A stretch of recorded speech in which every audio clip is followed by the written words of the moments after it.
Boa tarde, pessoal. Meu nome é Gabriele dos Santos, eu sou especializanda do primeiro ano do programa do PM do CEPET AMIB. E hoje nós vamos iniciar então nossos estudos seminários aqui do Santa Casa e a gente vai começar com o reconhecimento e avaliação do paciente criticamente enfermo. Então, os objetivos dessa aula seria da importância da identificação e da intervenção precoce e também o reconhecimento de sinais e sintomas graves que esses pacientes podem nos apresentar. Em si, a prevenção, então, o que seria, né? É um conjunto de medidas ou preparação antecipada de algo que visa prevenir um mal. A gente sempre linka a prevenção muito mais fora, né, do ambiente hospitalar. E a gente às vezes fica pensando que dentro do setor da UTI a gente acaba não fazendo prevenção, né, exceto a prevenção gástrica e esses tipos de prevenção. Mas o nosso foco de prevenção dentro da UTI, na realidade, ele está mais sendo uma questão de reduzir danos. E aí, como que a gente vai fazer isso? Reconhecendo qual o paciente que ele está evoluindo de uma forma desfavorável para que a gente consiga intervir de uma maneira mais rápida e efetiva em um tempo adequado. E para isso, para a gente conseguir fazer essa interpretação, primeiro a gente precisa conhecer da fisiologia, para conseguir interpretar e identificar precocemente esses casos graves. E aí, então, conseguir fazer, né, o manejo apropriado e a prevenção para que esse paciente venha a se deteriorizar. O nosso foco dentro da UTI, ele acaba estando mais embasado em diagnósticos sindrômicos. Para nós, a gente vai discutir mais ali na frente, para nós, não que não importe, mas no momento em que a gente percebeu que aquele paciente ele é grave, por exemplo, uma insuficiência respiratória, para nós importa muito mais essa deteriorização que ele está tendo e a gente ter alguma conduta frente à insuficiência respiratória do que a causa em si, né? Isso estaria no segundo plano que a gente já vai vir mais abordar. Então, para nós, o nosso foco seria mesmo de diagnósticos sindrômicos e a partir disso, então, a gente viria a identificar uma causa e conseguir oferecer um correto tratamento. O livro, que é o nosso livro de discussão, né, dos fundamentos da terapia intensiva, ele traz essa metodologia DIRECT, que seria mesmo esse ciclo para a gente conseguir identificar o paciente grave e saber que intervenções a gente precisa fazer com ele. Então, a primeira fase seria a fase de detecção, que seria o quê? Perceber o estado fisiológico daquele paciente, perceber se ele está apresentando uma deteriorização, de qual sistema, qual que seria o ponto de gravidade dele. Depois, a gente viria para a fase de intervenção, que o foco seria minimizar a morbidade e prevenir a mortalidade, aquilo que eu tinha comentado antes, né? Nosso foco vai estar sempre em reduzir o dano, porque algum dano já aconteceu, senão ele não estaria na UTI. Então, nosso foco vai ser sempre reduzir o dano, diferente de uma prevenção primária, né, que a gente teria fora no ambiente hospitalar. E a reavaliação, que é estar sempre perguntando, esse tratamento ele está adequado, ele está apropriado, a gente precisa escalonar alguma coisa, enfim, né, e sempre reavaliando e junto com a equipe. Lembrar que o TI, ela não funciona se não for com uma equipe multiprofissional. Então, sempre ter esse foco de equipe e sempre também reavaliar se a comunicação da equipe, ela está sendo efetiva. Porque boa parte dos problemas que acontecem, muitos deles vêm dessa comunicação que não está sendo efetiva. E às vezes é da comunicação entre nós mesmos, né? Quando está trocando de um plantão para outro, às vezes não passa de uma maneira efetiva o que tem que ser feito. Nós, às vezes, trabalhando em mais de uma pessoa, às vezes também não tem uma comunicação efetiva e às vezes aquilo acaba repercutindo em alguma conduta com o paciente. Então, imagine quando a gente ainda extrapola isso para um conjunto maior, né? Para uma equipe multiprofissional. Então, será que a fisioterapia está realmente alinhada com o que a gente está pensando? A nutrição está de fato alinhada? Nós estamos todos alinhados? Então, se a equipe ela não estiver bem alinhada e não tiver essa comunicação de fato efetiva, a gente detectar, intervir e manter a reavaliação, às vezes vai se perder, às vezes esse ciclo não vai conseguir existir. Então isso aqui vai ser sempre a base para a gente conseguir fazer o tratamento adequado, né? E a continuidade do cuidado. E aí então, como que a gente reconhece esse paciente que está em risco? Será que é fácil a gente reconhecer em fases precoces, que nem nos extremos de idade? Tanto a criança quanto o adulto? Nós aqui no caso a gente acaba não atendendo criança, né? Mas no idoso, será que às vezes ele não aparece de uma maneira diferente? Algumas coisas não aparecem mais tardio, que nem a febre, por exemplo, né? A gente sabe que isso apresenta de uma forma diferente para o idoso. Pacientes imunossuprimidos por diversas condições, né? Pacientes também que têm alguma deficiência. A gente estava com um paciente, né, na UTI que ele evoluiu com uma lesão muito feia, chegou assim já num ponto bem crítico, e isso muito aconteceu porque ele tem uma lesão a nível de T10, então não sentia, não percebia que estava tendo toda aquela ulceração.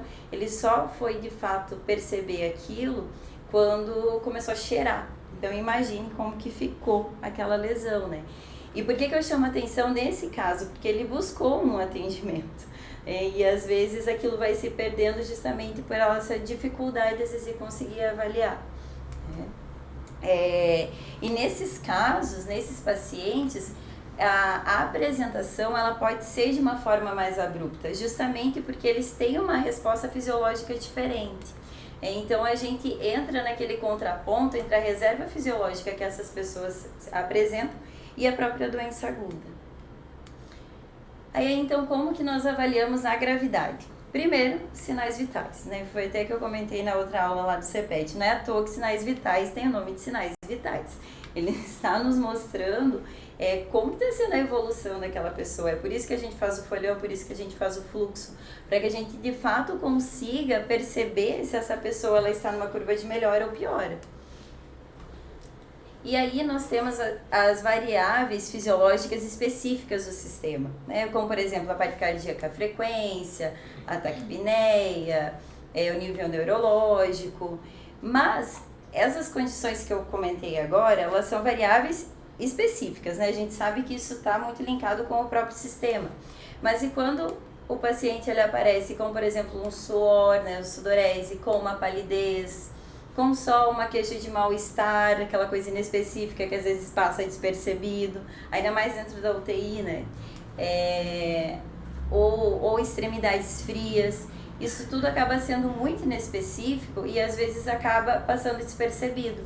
Mas todos esses sinais, às vezes ele está nos mostrando que um daqueles outros sistemas ali do desenho, ele está entrando numa deteriorização bem importante. E aí, então, como que a gente vai conseguir reconhecer esses sinais e saber a gravidade daquilo tudo?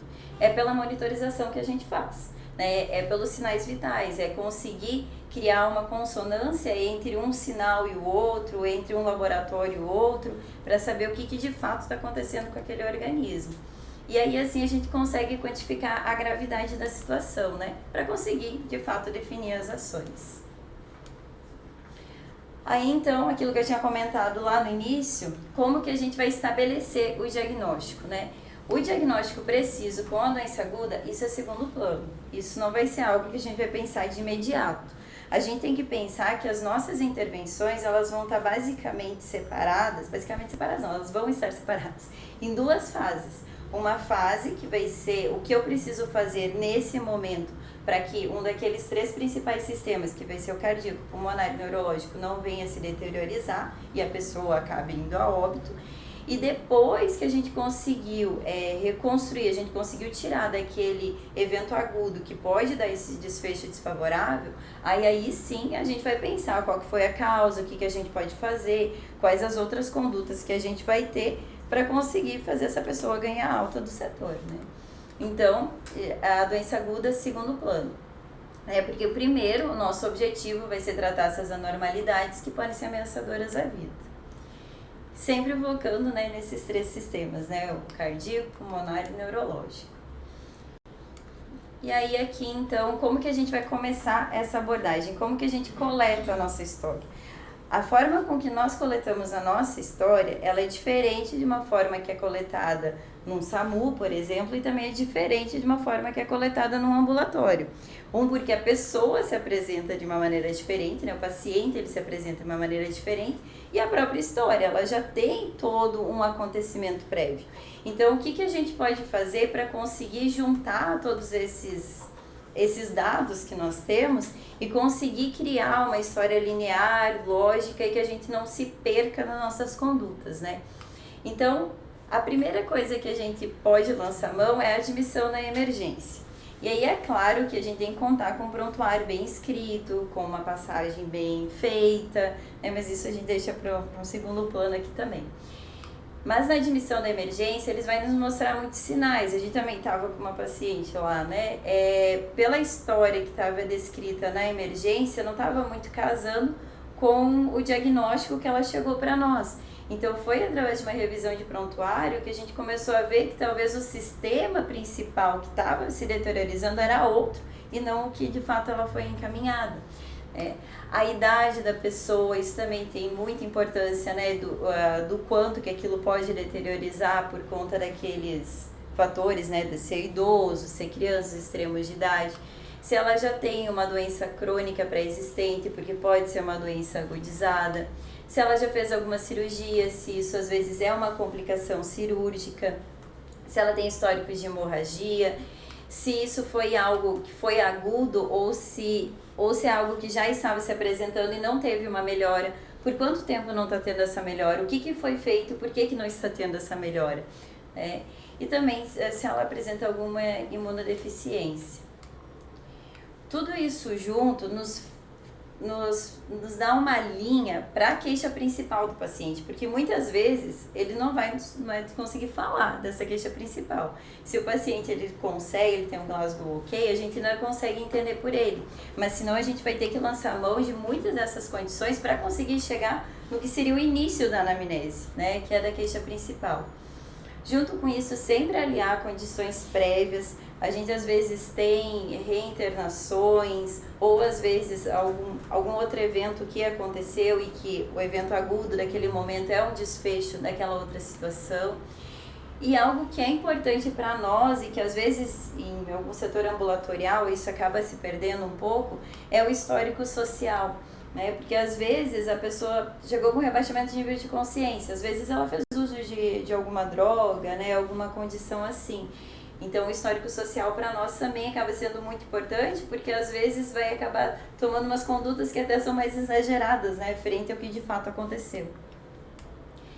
E aí, então, o que seria o nosso pulo do gato, sabe? Seria identificar, né, qual que é o sinal específico por trás daquele sintoma que é inespecífico. Como, por exemplo, o suor, que eu coloquei ali antes nas fotinhos.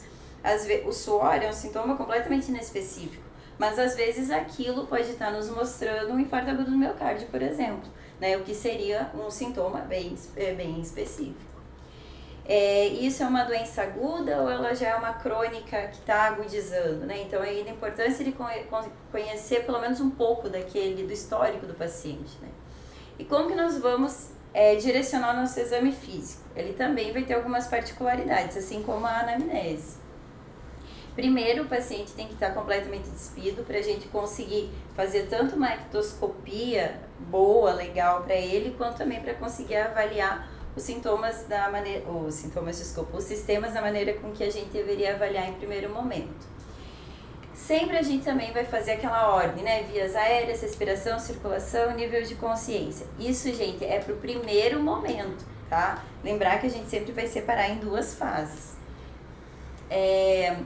Ter sempre atenção, então, se está progredindo algum sintoma, se está aparecendo novos sintomas, se algum sintoma que estava em melhora, ele acabou parando de ter a melhora, né? O que a gente fez ou que a gente não fez. E aí, dentro daqueles sistemas, o pulmonar, o cardíaco e neurológico, lembrar que do pulmonar, a taquipneia é o principal sintoma que a gente tem que perceber, né? Ele seria o indicador isolado mais importante da doença crítica, como traz o livro. Na circulação, então, a gente não está falando só de uma questão cardiovascular, mas a gente pode estar falando também de uma questão metabólica, né? A gente pode estar falando de um quadro séptico, a gente pode estar falando de falência de alguns outros mecanismos compensatórios. E aí, sempre adicionar, então, uma ectoscopia e o exame abdominal, que às vezes também passa despercebido. E às vezes o foco, por exemplo, numa sepse, às vezes está no foco abdominal, aquela pessoa chegou fazendo uma FA e está com algum foco mantido no abdômen, né? Aí, o que isso sugere, então, para primeiro momento? Para avaliação tanto da via aérea e da respiração. Primeiro, olhar. Então, a gente vai olhar o quê? Como que está o padrão daquela ventilação? Ele está taquipneico? Ele está com alguma respiração mais típica? Escutar, né, os murmúrios, ver se tem ronco, se tem crepito, enfim, os murmúrios mesmo, né? Se não está abolido. Sentir. A gente coloca a mão, a gente vê se a movimentação tá boa, a expansibilidade está adequada, não tem um lado que está indo mais do que o outro. Da mesma forma na circulação. Então, primeiro, você vai olhar. Como que você vai olhar? Você vai olhar a palidez, você vai olhar a perfusão, você vai olhar esses parâmetros circulatórios, né? Você vai auscultar, tem algum sopro, tem alguma alteração nessa circulação, né? Você vai sentir, você vai ver os pulsos. E aqui então a revisão de prontuário e a documentação, que não deixa de ser importante, né? Muito pelo contrário, acho que é uma das coisas mais importantes para nós, principalmente quando o paciente chega para nós sem poder falar, né? A gente vai acabar muitas vezes tendo só mesmo o prontuário. Então aí a importância de ter um prontuário claro, um prontuário coeso, que tenha mesmo os parâmetros que nos auxiliem a conseguir interpretar aquele caso. Porque às vezes até tem um prontuário bem escrito, até tem um prontuário bonito, mas com parâmetros que não nos auxiliam para muita coisa. Uma boa acurácia e confiabilidade dos dados. E aí eu chamo a atenção não só pelo bom preenchimento do prontuário, mas também de conferir se aquelas medições estão corretas. Quantas vezes a gente discute, né? Mas a PA desse paciente não tá boa, não tá legal, mas será que o manguito tá legal? Será que a medição tá sendo feita de uma forma correta, né? Então, se atentar não só a fazer um bom preenchimento, mas garantir que aquele preenchimento está sendo real. Fazer, então, a monitorização, né, e o registro rotineiro, principalmente do balanço dos fluidos, que isso vai estar nos mostrando a resposta à terapêutica, né? E aí sim a gente entra na outra fase, então, que seria uma fase de investigação. Aí a gente pode fazer os testes adicionais de acordo com a nossa história, de acordo com o exame físico, aí se torna algo mais direcionado. Nós usamos muito, né, a análise do sangue arterial, né? Então aqui, o que basicamente seria? Aquele exame básico, né, aquele primeira olhada básica seguindo o ABC.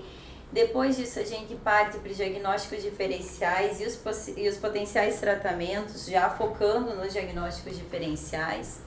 A história clínica, o exame físico, os exames complementares que a gente pode fazer para começar aí funilando melhor, né, daquela síndrome. A gente pensou nos diagnósticos diferenciais para conseguir chegar num diagnóstico mais preciso. E aí sempre lembrar, né, de chamar a ajuda de um profissional mais experiente. Não só para procedimentos, a gente tem muito na mente, né, de chamar ajuda quando é para procedimentos, né? Mas não só para isso, mas para pensar também, para analisar uma gasometria, para conseguir juntar com aquilo com o balanço hídrico que o paciente está apresentando, para conseguir avaliar bem o hemograma, enfim, então sempre contar com essa ajuda, né? Então, o que o livro sugere para fazer a avaliação seria separado nessas duas fases, né? A primeira fase, então, seria focada em qual o principal problema fisiológico, basicamente isso, que entraria nos diagnósticos sindrômicos, e tentar restituir aquela parte que está mais debilitada no momento, né? E a segunda fase, então, seria qual a causa subjacente, né? Que seria uma investigação.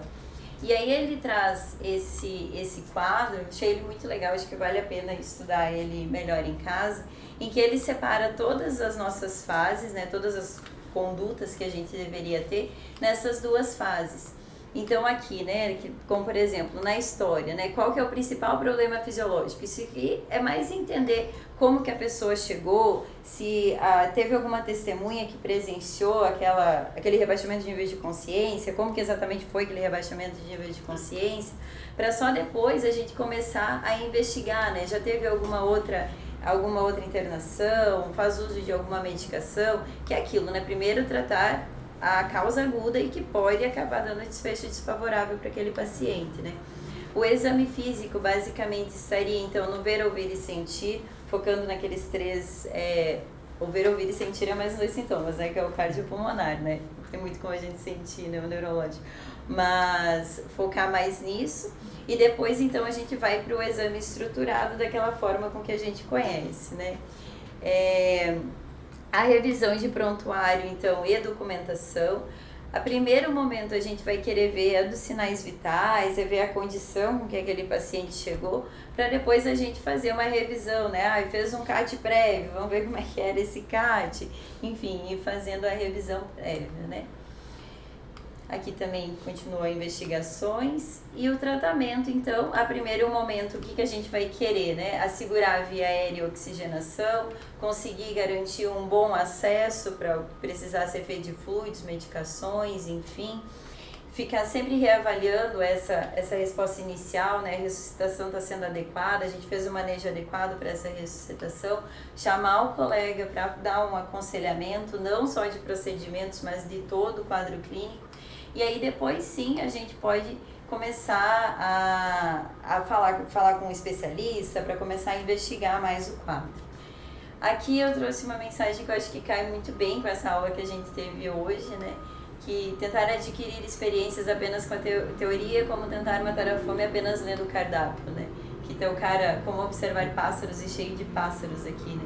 Só mesmo para lembrar que o que vai fazer a gente reconhecer se aquele paciente é grave ou não vai ser quantas milhões de horas de estudo a gente tiver, mas sim ver paciente, né? E não só de reconhecer os padrões, mas de você criar aquele feeling mesmo de percepção, né? A gente às vezes chega na beira do leito, olha, esse paciente não tá legal, às vezes nem sabe explicar por que não tá legal, né? Mas isso é por ter visto os pássaros.